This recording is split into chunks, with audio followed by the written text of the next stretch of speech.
Gospod Jezus je vstal, Gospod Jezus te ljubi, zate je dal življenje, vstal je in živi, ob tebi je in te vsak dan čaka. Tega ne smemo nikoli pozabiti. S temi mislimi je papež Frančišek začel pridigo med sveto mašo na trgu svetega Petra za katehiste in katehistinje, ki so se 24. in 25. septembra zbrali na jubileju usmiljenja.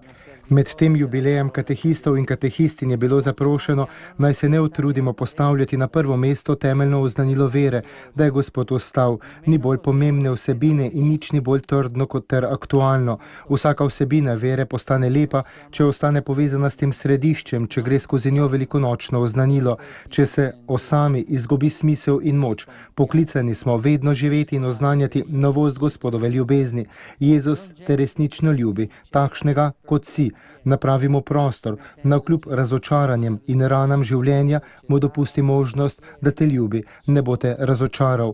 Ob zapovedi, o kateri govori sveti Pavel, pomislimo tudi na novo Jezusovo zapoved, da se ljubite med seboj, kakor sem jaz vas ljubil. Samo s tem, ko ljubimo, oznanjamo Boga, ljubezen, ne z močjo pričevanja, nikoli vsiljevanjem resnice, niti ne s togim vztrajanjem glede kakšne verske ali moralne obveznosti. Boga se oznanja s srečevanjem z ljudmi, s pozornostjo do njihove življenjske zgodovine in njihove poti, kajti Gospod ni neka ideja, temveč živa oseba in njegovo sporočilo se posreduje s preprostim in živim pričevanjem, s poslušanjem in sprejemanjem, z veseljem, ki se širi. Žalostjo se ne govori dobro o Jezusu, prav tako se Božje lepote ne prenaša samo z lepimi pridigami.